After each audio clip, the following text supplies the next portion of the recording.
안녕하세요. 저는 예비 시모와의 대립 끝에 파혼을 결정한 예비 신부입니다. 결혼을 하기 전부터 시댁의 매운맛을 봐버려서 이건 아니다 싶어 갈라섰어요.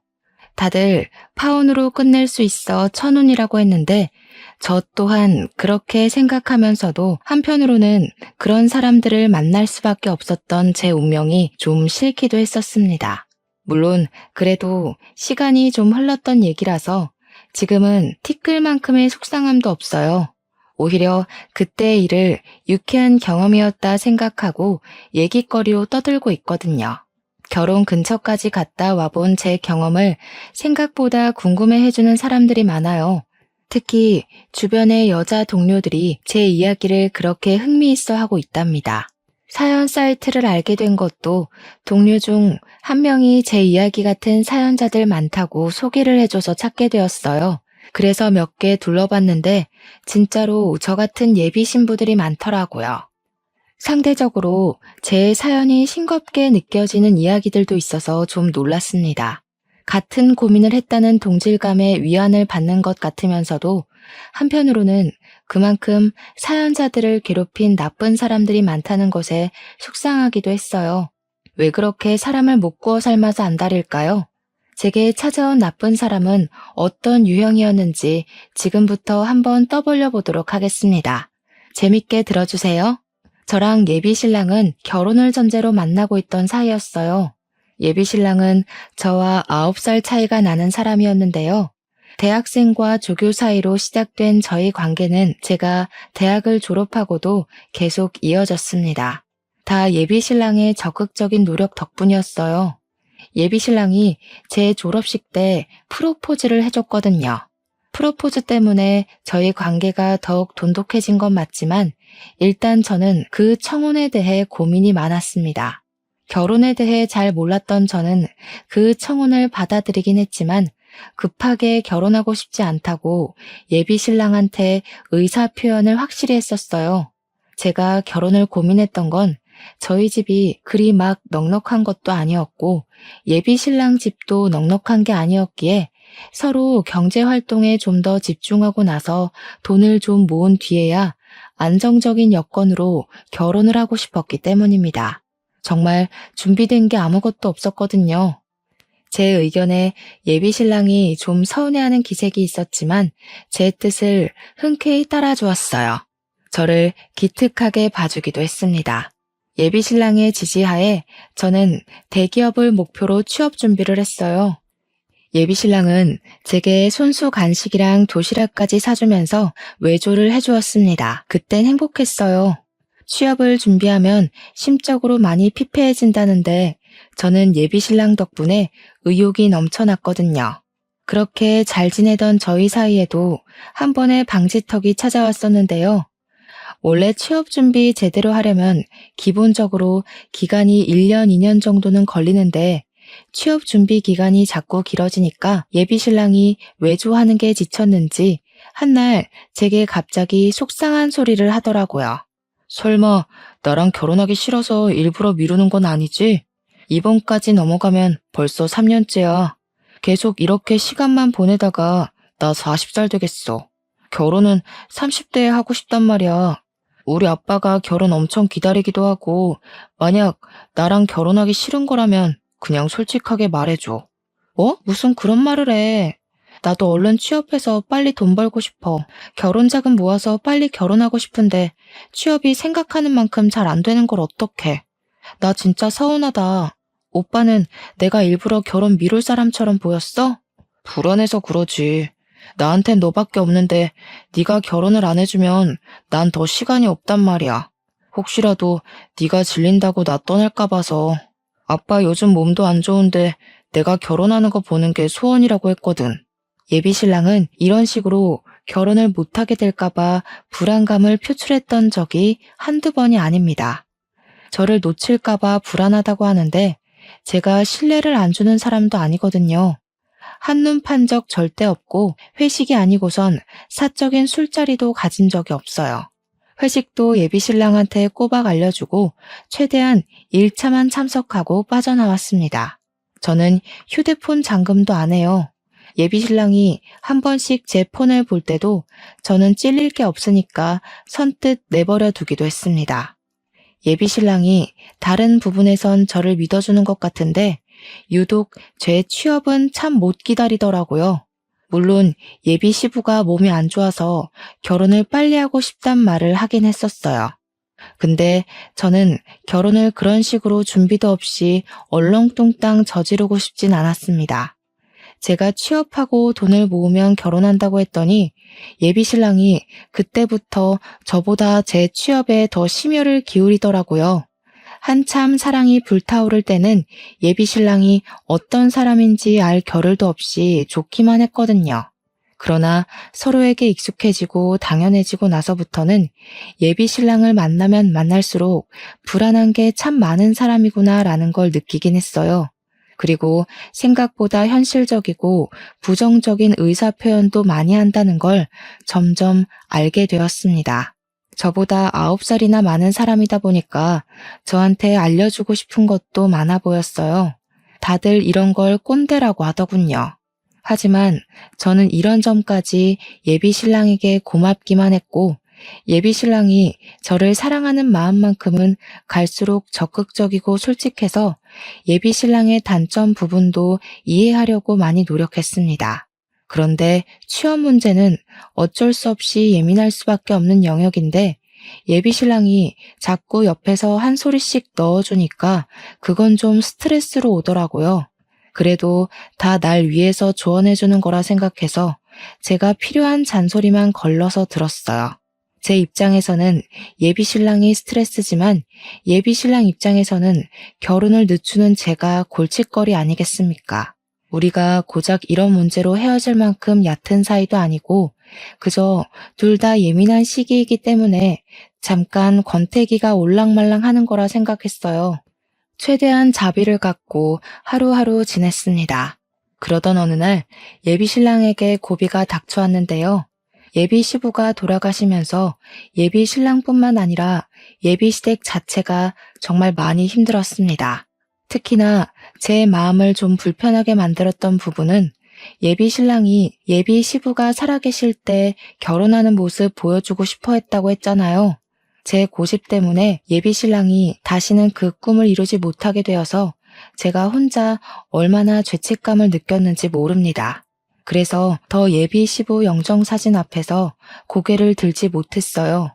훨씬 더 번듯하고 자리 잡은 며느리감으로 당당하게 인사를 드리려고 했지 절대 이런 식으로 첫인사를 드리려던 게 아니었거든요. 그날은 예비 신랑을 감히 위로하지도 못하고 옆에 묵묵히 있어주기만 했습니다. 그리고 예비 시부 장례식에 갔으니 당연히 준비 없이 예비 시모까지 만날 수밖에 없었는데요. 저랑 예비 신랑이 아무것도 결정한 게 없어서 그렇지 결혼을 전제로 만나고 있긴 했으니까 인사를 정중하게 드려야 될 것 같았어요. 예비 시모에게 저를 소개하고 싶다는 예비 신랑의 말을 듣고 망설이지 않았습니다. 예비 시모마저 놓친다면 제가 예비 신랑 앞에서 더욱더 면목이 없을 것 같았으니까요. 예비 시모 첫인상은 좀 퉁퉁한 편에 웃음이라고는 없을 것 같은 어두운 상이었습니다. 예비 신랑이 저를 인사시켜주는데 경황이 없어 그런지 예비 시모가 정말 딱 제 인사만 받고 다른 사람들만 신경을 쓰더라고요. 이 부분은 경황이 없는 게 맞으니까 당연히 제가 이해를 한 부분이었습니다. 저는 최대한 피해되지 않는 선에서 장례를 돕고 예비 신랑의 상실감을 옆에서 다독여 주었죠. 제가 결혼을 미뤘다는 건 예비 시댁에서도 알고 있는 사실이었을 겁니다. 예비 신랑이 결혼하고 싶은 사람 생겼다고 언질은 해놨다는 걸 제게 말해준 적이 있었거든요. 그 때문에 예비 시부가 저를 빨리 보고 싶어 하기도 했었어요. 그런데 제가 그 이상의 확실한 행동을 안 보여주니까 예비 시모도 저한테 서운한 점이 있었을 수 있겠다 생각했습니다. 그냥 그땐 예비 시모가 제게 너무 냉담해서 그런 별 생각이 다 들더라고요. 시집도 안 갔는데 벌써 시집살이를 당하는 기분이었달까? 안 좋게 시작해서 좋을 것 없을 테니 빈소에 있는 동안만이라도 저는 나름 잘 보이고자 노력을 했습니다. 그리고 저와 예비 신랑의 관계가 서서히 변하기 시작했던 건 그날 이후부터였어요.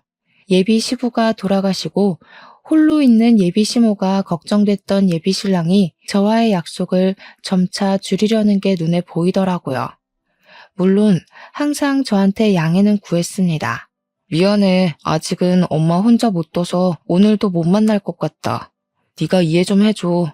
형제도 나 하나밖에 없어서 내가 엄마 돌봐야 돼. 예비 시모가 예비 시부를 잃은 충격이 너무 커서 집에 혼자 있는 게 싫다고 얘기를 했었대요. 혼자 있으면 하루 종일 밥도 안 먹고 울기만 한다네요. 그 때문에 예비 시모가 걱정되었던 예비 신랑은 원래 자취를 하고 있었는데 짐을 싸들고 예비 시댁에서 지내기까지 했습니다. 저 같아도 엄마가 아빠를 잃고 홀로 슬퍼만 하고 있다면 다른 사적인 약속 못 잡을 것 같긴 했어요. 자식 마음이 다 그런 거 아니겠습니까? 그래서 부모를 걱정하는 예비 신랑의 마음도 충분히 공감되었어요. 그런데 그렇다고 예비 신랑과 아예 만남을 끊은 건 아니라고 봤습니다. 제가 취업 준비를 해야 해서 원래도 잘 못 만나고 있던 중이었거든요.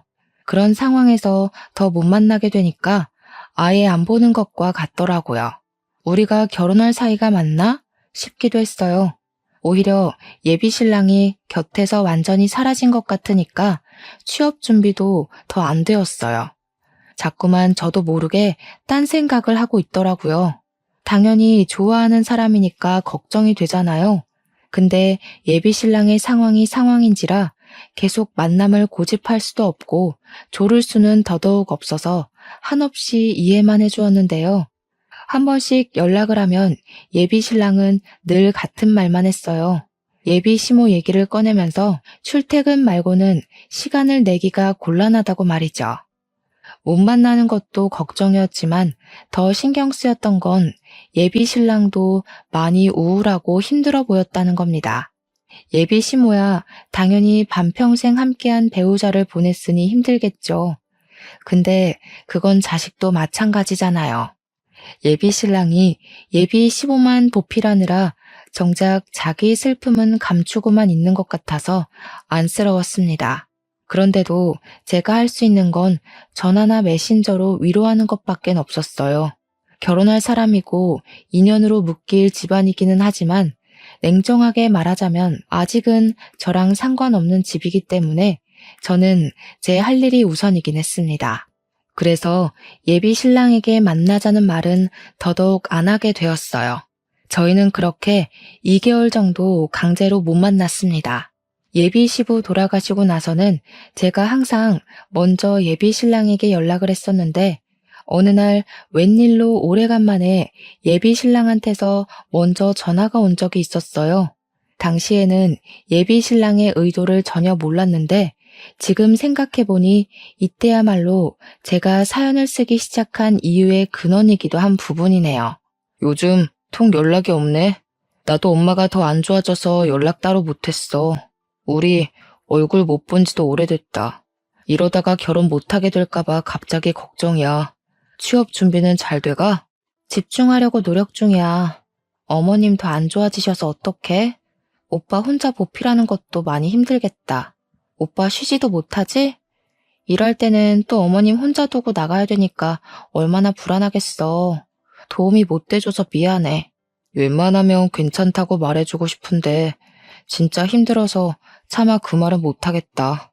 그보다 우리 결혼이 더 걱정이지 않니?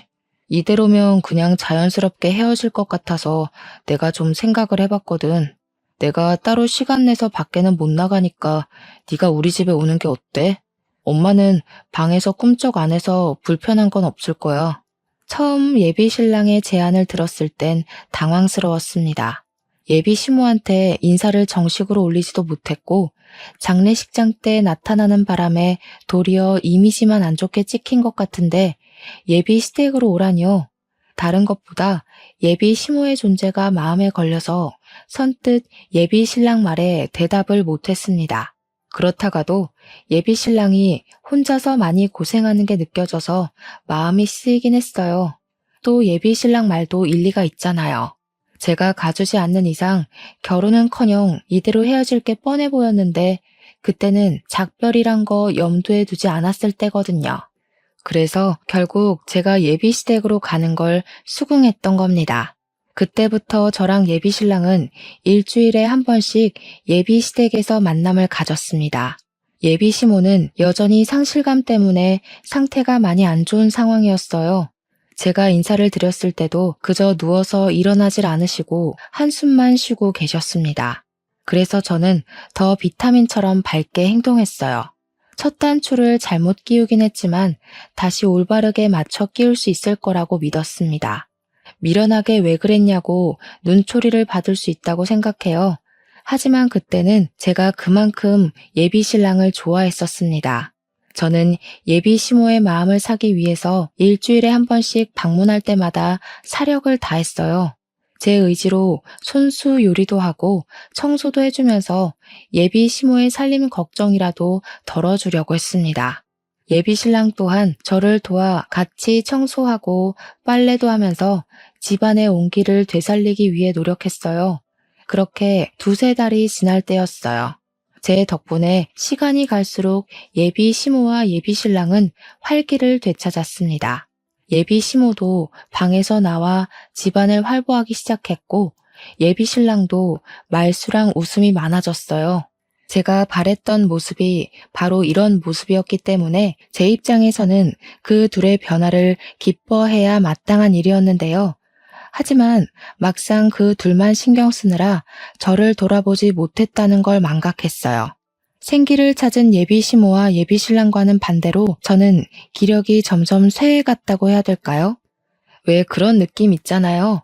기운에 빨리면 컨디션이 급격하게 고갈되는 느낌이요. 어찌 보면 당연한 증상일 수도 있어요. 저는 예비시댁에 가서 그들의 기분을 띄워주려고 온갖 기운을 다 쏟았고 집안 살림까지 봉사를 자처했으니까요. 근데 말씀드렸던 대로 저는 제가 좋아서 했을 뿐이었어요. 그래서 둘을 원망했던 적은 없습니다. 근데 문제는 다른 부분에 있었어요. 둘이 기운 없어서 다 죽어 있을 때는 저절로 돕고 싶은 마음이 가득했는데 두 사람이 살아났을 땐 굳이 제가 더 도울 필요가 없다고 생각했거든요. 그러나 둘이 기운 차릴수록 저의 봉사 정신을 당연하게 받아들이기 시작했다는 거예요. 특히 예비시모 태도가 그러했습니다. 도와줘서 고생했다, 고맙다 이런 말은 바라지도 않았어요. 그런 걸 바라고 도와드리는 건 아니었으니까요. 근데 그렇다고 저를 호구로 보라고 한 짓들은 아니었거든요. 저는 아직 시모의 며느리가 아니잖아요. 저만의 기준이 있어서 딱 그만큼만 예비시댁에 도움이 되려고 했던 건데 당황스럽게도 예비시모가 저를 보는 눈빛에 이미 며느리를 대하는 감정이 담겨 있는 것 같았어요. 처음엔 예비시모가 저한테 당연하게 바라는 태도를 믿을 수가 없어서 긴가민가 했거든요. 근데 제가 예비시댁 갈 때마다 그런 기분을 느꼈다면 제 촉이 맞는 거 아니겠습니까? 둘이 활력을 찾고 나서부터는 예비시댁 가는 걸음이 무거워졌고 나중에는 끝내 가기 싫은 마음까지 생겼을 때 저는 예비신랑에게 결혼 전까진 오늘이 시댁 방문 마지막일 거라고 말하려 했어요. 물론 그날 신경을 기울여 예비시모 태도를 한 번 더 주의 깊게 보려고도 마음먹었죠. 지난번에 구석구석 먼지가 그대로더라. 오늘은 안쪽 방까지 신경 써서 닦아놔라. 그리고 집에서 원래 그렇게 간을 짜게 하니? 젊은 사람들이야 젊은 몸 믿고 멀쩡할지 모르겠는데 우리같이 나이 든 사람들은 하루하루가 달라. 우리 아들도 이제 곧 40이라서 그리 짜게 먹으면 안 된다. 앞으로 나한테 하나하나 검사받아서 상에 올리도록 해라. 예비시댁 집 평수가 38평은 된다고 들었습니다. 그동안 바닥을 닦아준 건 맞지만 그건 예비시모가 시름시름 앓아서 못 일어나고 있을 때였어요. 예비시모는 훨씬 어린 우리 엄마보다도 건강해 보였는데 그런 사람이 저한테 당연하게 걸레를 던져주니까 좀 기가 막혔습니다. 그리고 기껏 음식해서 바쳤더니 사람 정성은 모른 채 하며 요리 못한다고 트집 잡는 것도 기분이 나빴어요. 예비 시모의 행동이 잘못되었다는 걸 그 순간에 확신했던 저는 예비 시댁 방문을 마지막으로 하는 게 아니라 이 결혼 자체를 그날로써 종결지어야겠다고 결심을 해버렸습니다. 그런 와중에 예비 신랑은 제 결심에 쐐기라도 박듯 얄미운 소리를 했는데 아주 가관이더군요. 시어머니 될 사람한테 잘 보이는 거라고 생각해. 미리 며느리 연습해두면 좋잖아. 나는 어른한테 잘하는 여자가 좋더라. 내가 사랑하는 여자가 어른한테 잘하면 더 사랑스럽고 어떻게 나한테 이런 천사 같은 여자친구가 왔는지 몰라. 그동안 자기를 가만히 보면서 우리 집에 꼭 필요한 사람이라고 느꼈어. 예비 신랑이 저더러 자기 엄마한테 잘하라고 살살 구슬리는데 제가 예민한 상황에서 그런 소리를 들으니까 이 사람의 의도가 확대 해석이 되더라고요.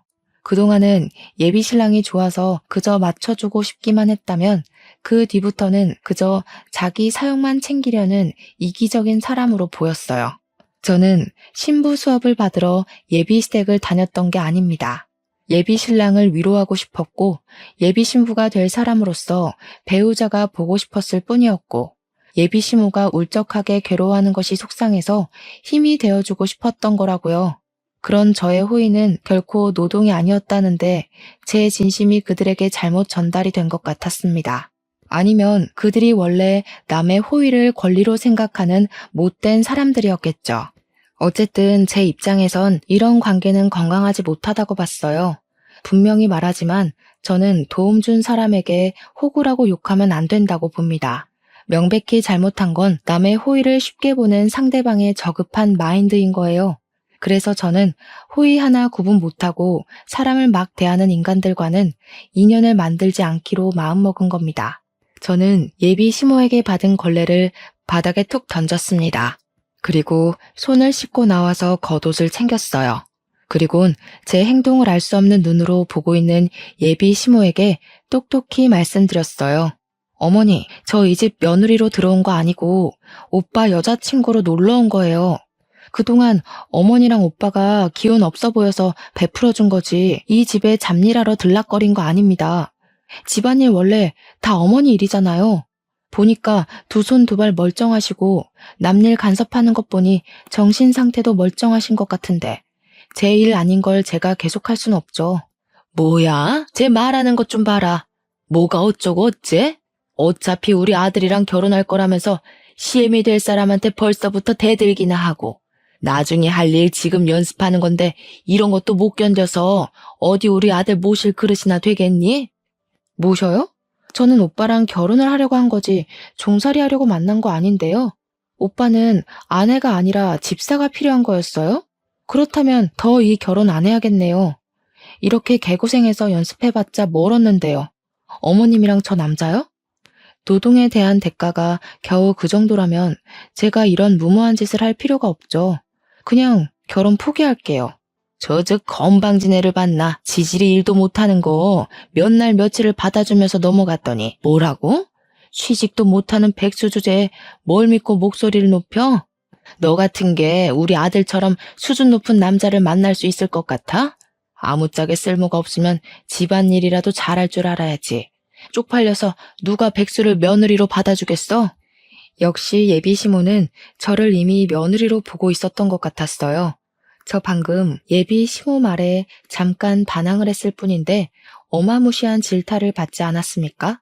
그걸 보자마자 제가 이 집에 시집을 와서 어떻게 지내게 될지가 불보듯 뻔하더라고요.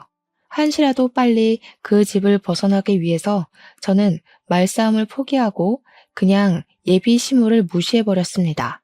그러니까 제게 사태질을 하면서 요양한 년이라고 욕을 하던 시모가 숨을 헐떡거리는 척 연기를 하더군요. 저는 신경 쓰지 않았어요. 예비 신랑 앞에서는 예비 시모가 한 번씩 저렇게 약한 척하는 걸 알고 있었거든요. 그때 예비 신랑이 제 앞을 막았는데요. 역시나 예비 시모한테 눈이 멀어있던 예비 신랑은 저의 잘못밖에 보이지 않았나 봅니다. 무슨 짓이냐고, 왜 이러냐고 강하게 나오더라고요. 무슨 짓이긴 다신 이 집에 발 안 들이려고 대담하게 표현하는 짓이지.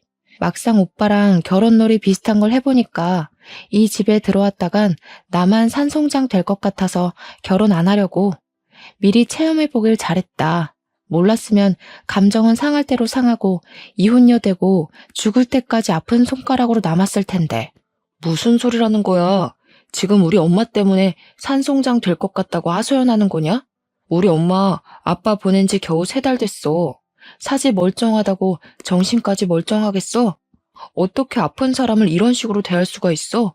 이럴 거면 처음부터 간병하겠다고 돕지를 말던가. 오빠도 알고 있네. 난 이 집에 당연한 사람이 아니라 그저 도움을 준 사람이라는 거. 그냥 오빠랑 계속 안 보다가 헤어졌어야 했어. 대체 오빠한테 멀쩡한 사람 기준은 뭐야? 대체 어떻게 정신이 나가면 며느리도 아니고 아무런 상관도 없는 나한테 뻔뻔스럽게 노동을 강요해? 오빠는 내가 오빠 엄마 손에 하인처럼 굴려지길 바랬어? 결혼을 하려면 나도 좋고 오빠도 좋아야지. 이건 오빠만 좋은 짓이잖아. 취업 준비로도 안 생기던 다크서클이 예비 시댁을 들락거리면서 생겼다고 예비 신랑한테 얼굴을 들이밀며 보여줬더니 예비 신랑이 당황해서 한 발자국 물러나더군요. 그런 예비 신랑에게 결혼은 없던 일로 하자고 말한 뒤에 집을 나왔습니다. 예비 신랑이 그 어떤 대답을 하지도 않고 그날 하루 연락도 없었지만 저는 당연히 작별을 한 거라고 생각했어요. 그런데 한 이틀 뒤에 예비 신랑한테 전화가 오기 시작하더라고요. 안 받았습니다. 문자 오는 것만 봤는데 저한테 눈 부릅뜨고 예비 시모 편들 때는 언제고 절절 매달리며 제발 만나자고 난리가 났더군요. 황당하게도 전화는 예비 시모한테서도 왔습니다. 예비 신랑이면 몰라 제가 예비 시모 연락을 받아야 되는 이유가 뭐 있겠습니까? 며느리도 아니고 며느리 될 사람도 아니고 파혼을 한 이상 남일 뿐인걸요. 그래서 예비 시모 연락처는 아예 수신 차단해버렸어요. 그러니 웃기게도 예비 신랑이 제 자취방을 찾아왔더라고요. 오밤중에 급히 문을 두드리길래 뭔가 싶어 문을 열었더니 예비 신랑이 울먹거리고 있었습니다. 그러면서 다급하게 하는 말에 좀 당황했어요. 엄마가 약을 드셨어. 너 때문에 혈압까지 높아졌다고. 네가 그날 그렇게 나가서 엄마가 얼마나 열이 올랐는지 알아? 너만 아니었어도 엄마가 쓰러지는 일은 없었어. 당장 우리 엄마 책임져. 제가 뭘 했다고요? 며느리도 아닌 제가 그 집안일 내팽개치고서 박차고 나왔다고 뒷골이 당겨 넘어가더니 이걸 놀라 자빠져줘야 하나 모르겠더라고요. 일단은 예비 신랑을 마주하니까 표정이 곱게 만들어지지 않은 건 사실이에요. 제가 무감하게 서 있기만 하자 예비 신랑은 제 멱살까지 잡고서 흔들었습니다. 예비 시모는 예비 신랑이 출근한 사이 약을 먹은 듯했고 예비 신랑이 퇴근하고 와서 쓰러져 있는 예비 시모를 발견했다고 했어요. 나 때문에 병원에 실려간 거니까 당장 같이 가자는 예비 신랑의 말을 무시하고 경찰에 신고하려 했지만 예비 신랑이 너무 울어서 2차 사고까지 발생할 것 같더라고요. 그래서 저는 할 수 없이 병원을 같이 갔고 병실에 누워 안정 취하고 있는 예비 시모를 보았습니다. 예비 시모는 저를 보자마자 이놈 하면서 못 가누는 몸을 움직여 잡히는 대로 던지기 시작했어요. 그러니 같이 병실 쓰는 주위 사람들이 저를 정말 썩을 년인 줄 알고 쳐다보더라고요. 그새 뭐라고 짓거려 놓았나 보죠. 여기가 어디라고 찾아와? 너 같은 건 우리 집 며느리로 절대 인정 못한다. 며느리 노릇도 못 견딜 거면 뭐하러 내 아들이랑 붙어먹어? 싹수 없게 어른 앞에다 걸레나 툭툭 던지고 너 같은 며느리 때문에 나라가 망하는 거야. 돈도 안 벌면서 우리 아들 등골 빼먹을 궁리만 했지? 내 착한 아들이 아무것도 모르고 이것저것 다 해주니까 만만했냐? 꼴도 보기 싫으니까 꺼져. 베개나 칫솔, 쓰레기 뭐 이런 건 던지더라도 질량이 가벼워 제가 있는 거리까지 닿지는 않았는데요.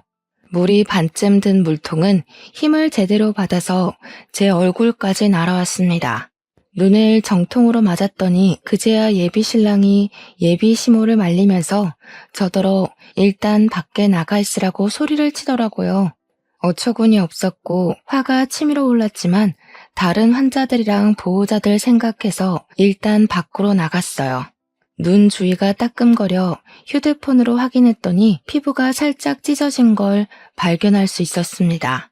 짜증이 솟구쳤던 저는 속으로 삭히기만 하면서 간호사가 있는 카운터로 찾아갔어요. 몇 호실 보호자라는 걸 밝히고 따로 부탁을 해 가볍게 치료를 받았습니다.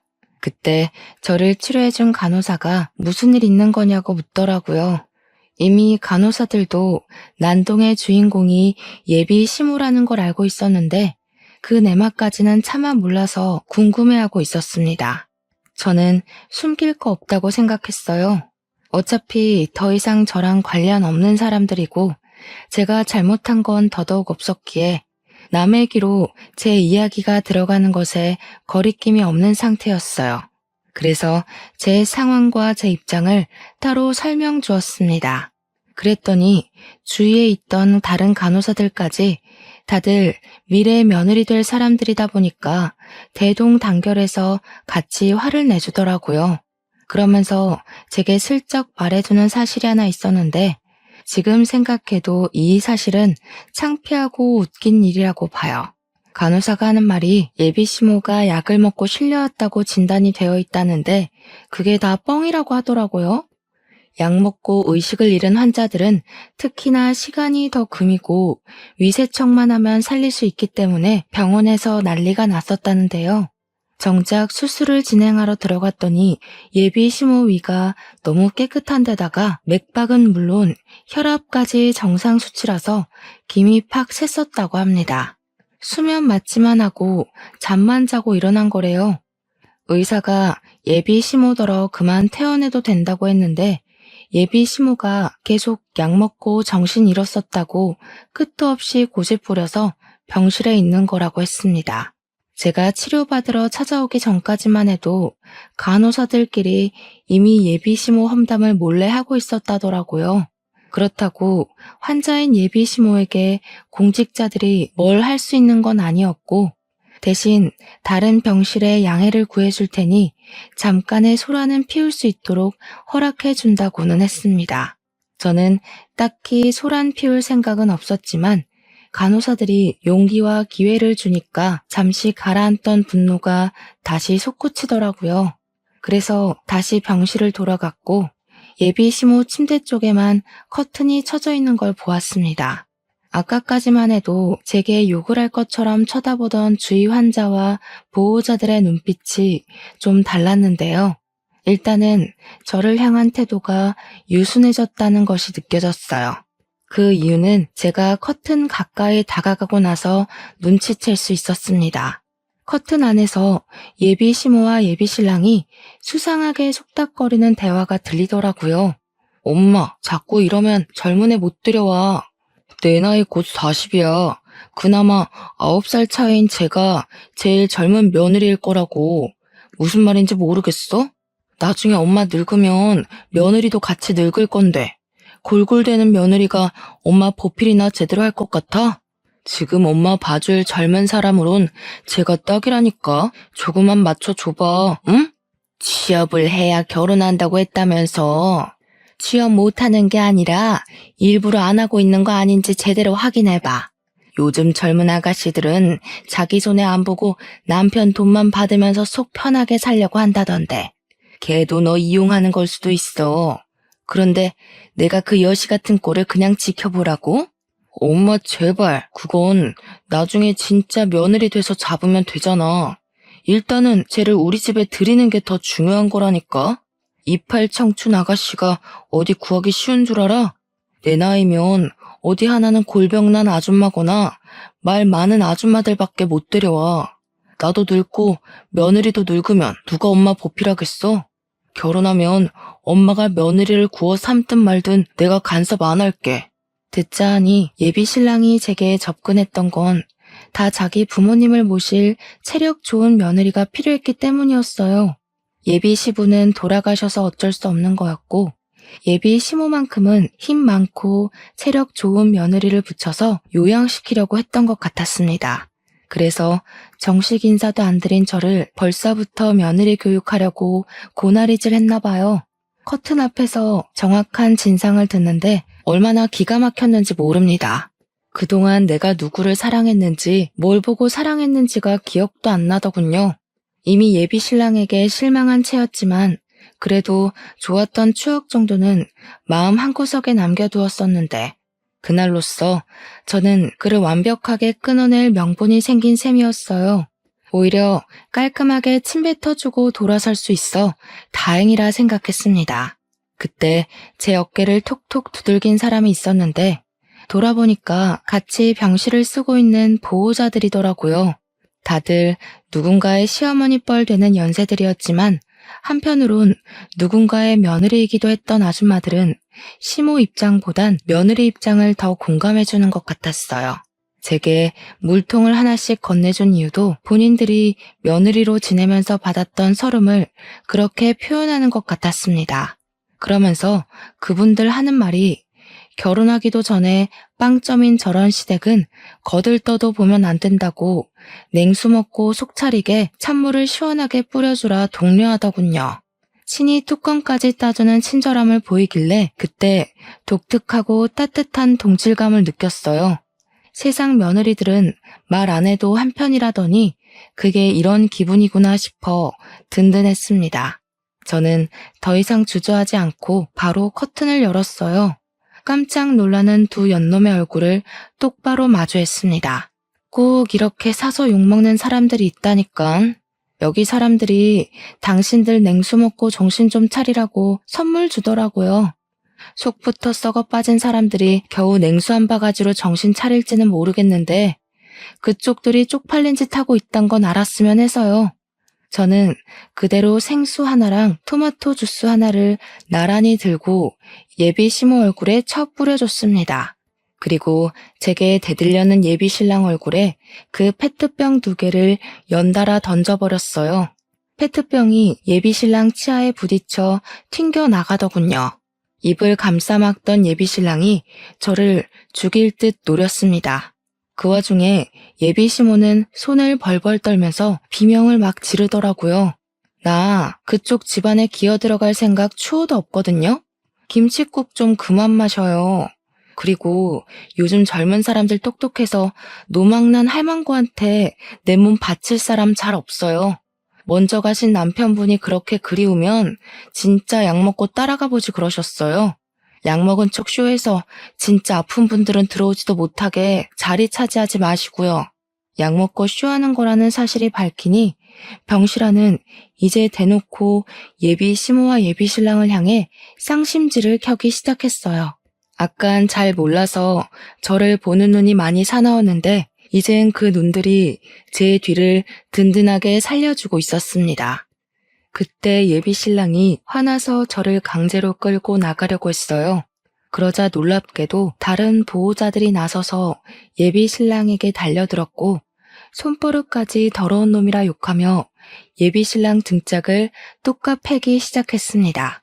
저를 당장 예비 신랑 소나기에서 떨어뜨려 주셨어요. 엄마뻘 되는 아줌마들의 공격에 예비 신랑이 당황해서 얻어 터지기만 했는데 아줌마들의 구타가 끝나자 황급히 자기 엄마 옆으로 도망쳐 가더라고요. 그러더니 자기 엄마랑 똑같이 벌벌 떨면서 단체로 폭행죄 신고할 거라고 소리를 고래고래 지르는 거 아니겠습니까? 그러자 아줌마들이 나서서 총각이 그렇게 살면 안 된다고, 그런 건 효도도 아니고 사회적으로 왕따 당하는 집밖엔 안 된다고 맞받아 쳐줬습니다. 아줌마들이랑 싸우고 있는 예비신랑 꼴이 좀 꼴사납고 웃기더라고요. 왜 다들 난리세요? 제가 뭐라고 했는지 모르겠는데 지금 이거 우리가 억울한 상황이거든요? 야, 너 대체 사람들한테 뭐라고 이간질한 거냐? 새파랗게 어린 년 기사회생 좀 시켜주려 했더니 감히 나 같은 복을 걷어차? 이 결혼 솔직히 내가 더 손해인 거 알지? 진짜 후회 안 할 자신 있어? 뚫린 입이라고 자기 믿고 싶은 대로 짓거리는 것도 참 용기다. 귓구멍이 막힌 거냐 생각이 없는 거냐? 우리 이미 끝난 사이라고 몇 번을 말해? 기사회생은 내가 널 그렇게 만들어줬지. 주변에서 욕하는 거 무시하고 겨우 조교밖에 못하고 있는 거 만나줬더니 네가 뭔 복이라는 거냐? 학교에서 다들 너더러 뭘 했는지 알아? 자기가 교수라도 된 것처럼 설친다고 난리더라. 뭐? 이게 어디서 구라야? 그리고 조교라도 나 교수 인맥 장난 아니거든? 내가 교수님들한테 부탁하면 당장 1,000만 원도 빌릴 수 있어. 네가 백날 취업 준비하고 사회생활을 빙빙 돌아봐라. 나처럼 이런 황금 인맥 만들 수 있을 거라 생각해? 몰랐구나. 아는 후배가 말해주더라. 교수님들이 오빠 일손 느리다고 빠릿빠릿하고 새파랗게 젊은 사람한테 일 이임할 거래. 어떡하냐? 이제 나이도 많아서 새 직장 구하는 것도 딸릴 텐데. 할망구 보살필 사람 필요하면 이참에 요양보호사 자격증 따서 직접 네 엄마 모셔봐. 혹시라도 며느리를 원하는 거면 그냥 죽었다 다시 태어나는 게 나을걸? 예비신랑은 조교 자리가 바뀔 거라는 제 말에 충격을 받아 그때부터 입만 벌리고 있었습니다. 그 옆에서 예비시모가 대신에 제게 쌍욕을 날리고 있었는데요. 저는 예비시모한테도 부디 평생 기억하고 살라고 경고를 한마디 남겨주었어요. 아들이 못나서 며느리를 못 보는 게 아니라 그쪽이 지지리도 궁상이라서 며느리 얻을 팔자가 없는 거란 걸 꼭 아셨으면 좋겠어요. 쓸데없이 입원해서 보험사까지 피곤하게 하지 마시고 그만 집에 가세요. 나는 왜 이렇게 못났을까 하는 반성은 하지 마셔요. 계속 성깔 더러우셔야 다른 아가씨들이 이 집에 시집 안 오죠. 예비 시모가 제 막말에 충격을 먹어 말을 버벅거렸는데 결국은 욕밖에 못하길래 그 욕에 보답하고자 옆에 있는 예비 신랑의 머리통을 대신 후려쳐줬습니다. 그러니 예비 시모가 욕을 뚝 그치더라고요. 그리곤 저는 그간 갖고 있던 모든 추억을 그 자리에 버리고 나왔어요. 예비 신랑이 뒤늦게라도 저를 쫓아나올 수 없었던 건 보호자분들이 붙잡아준 덕분이었습니다. 그대로 병원을 벗어난 저는 그 뒤로 자취방을 서둘러 내놓았고 친정집으로 가 지방에서 취업 준비를 시작했어요. 휴대폰 번호까지 바꿔버렸더니 정말 예비 신랑과는 더더욱 마주치는 일이 안 생기더라고요. 그렇게 5년이 지났어요. 지금까지도 저는 예비 신랑과 예비 시모를 코빼기도 본 적이 없습니다. 지방에서 일을 하고 있지만 한 번씩 서울에 가는데도 두 사람을 마주친 적은 없었어요. 그래서 어떻게 살고 있는지는 모릅니다. 그러나 분명한 건 저를 만났던 순간보다 잘 살고 있진 않을 거예요. 원래 못된 사람들은 나이 들수록 더 욕심과 고집이 강해지는 법이거든요. 그런 사람들의 결말은 하나같이 망조라고 봐요. 아마 그들은 앞으로도 계속 찾아오는 기회나 행운을 스스로 뻥 차버리다가 생을 끝내게 될 거라고 생각합니다. 그래서 지금은 과거의 그날이 그저 하나의 인생 경험으로만 남아있어요. 그 일 때문에 결혼에 실패하긴 했지만 그건 상대방의 문제였지 제가 결혼이 싫었던 건 아니었거든요. 때문에 저 지금 결혼 준비 중입니다. 과거와 달리 저를 진심으로 존중해주는 남자와 그런 시댁을 만나서 행복하게 준비를 하고 있어요. 사람이 상대방에게 진정으로 존중을 받아보니까 과거에 그런 싹수 없는 집안에 안 갔길 천만다행이라는 생각이 들더라고요. 결혼 준비에 한창인 지금 갑자기 실패했던 과거 경험이 떠올라서 이렇게 사연을 써보았어요. 이번에 만난 예비신랑 덕분에 저는 결혼이라고 다 불행한 거 아니고 시댁이라고 다 스트레스의 근원은 아니라는 걸 제대로 깨달았습니다. 이번엔 저도 직장이 있고 모은 돈이 있으니까 결혼 준비까지 완벽하게 마련되어서 마음이 편해요. 그래서 역시 결혼 상대로 누구를 만나느냐도 중요하지만 나만의 정년기를 맞춰서 결혼하는 것도 중요하다는 걸 알았어요. 준비가 된 저에게 찾아와준 새 예비신랑과 앞으로 인생을 알차게 살아가 보려고 합니다. 제 앞길에 축복도 받을 겸 이렇게 사연을 올려보았네요. 제 사연도 언젠가 소개가 되겠죠? 수다 떨기 좋아하는 제가 얼굴 모르는 사람들과 소통이 될 생각을 하니 벌써부터 기대가 됩니다. 아무쪼록 모두들 하는 일마다 성공길로 한 발짝씩 나아가길 바라면서 저는 이만 인사드릴게요. 긴 사연 들어주셔서 감사합니다.